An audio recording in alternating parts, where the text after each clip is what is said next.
The member for Sydney. Thank you, Mr Speaker. My question is again to the Prime Minister. I refer to the previous answer from the Minister in relation to the $1.84 million grant to a college linked to former Senator Day. Given that this $1.84 million grant was almost $500,000 more than was requested by the college, it was awarded without any open procurement process, and it was informed by a report co-authored by Liberal Party politicians. Is this really normal process for your government? The Minister for Education, representing them. It is remarkable, Mr Speaker, to be lectured by the Labor Party on fiscal rectitude. This is the Labor Party who were responsible for the home insulation program, colloquially called the Pink Bats program, which was responsible for killing people. The member for Sydney. It was responsible for people's deaths. Interjecting.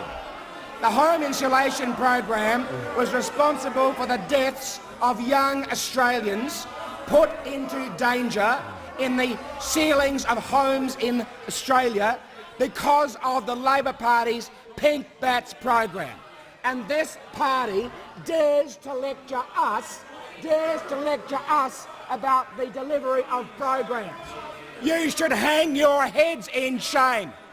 You should be embarrassed to come into this House and ask us that are fixing up the mess of the 6 years of the Gillard-Rudd government to ask us about questions to do with the Minister will resume his rectitude. seat. The member for Lilly used an unparliamentary term that I heard clearly. He will withdraw. I will not withdraw, Mr Speaker. I will not be lectured to by the that member minister for Lilly in that will way. leave under 94A.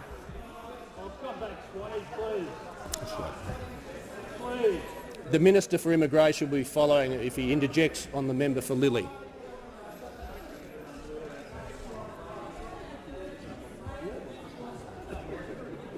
The member for Sydney on a point of order. Well, it's a point of order on relevance. It would be great if the Minister began to address the process that was gone through to award this grant. I've been listening to the Minister. The Minister is in order. If the member for Sydney wishes to argue with me, she won't be in the chamber. I'm not going to debate these points of order endlessly. I will hear them, I will rule, and we'll move on. And I remind the member for Sydney, she's already been warned and there's been a general warning issued. The Minister representing the Minister for Education. Well, thank you very much, Mr Speaker. And of course I was commenting on the delivery of programs about which I was asked and proper processes. And as the Shadow Minister for Education during the Rudd government, I saw firsthand how the school hall program was rolled out by the then Minister, Julia Gillard.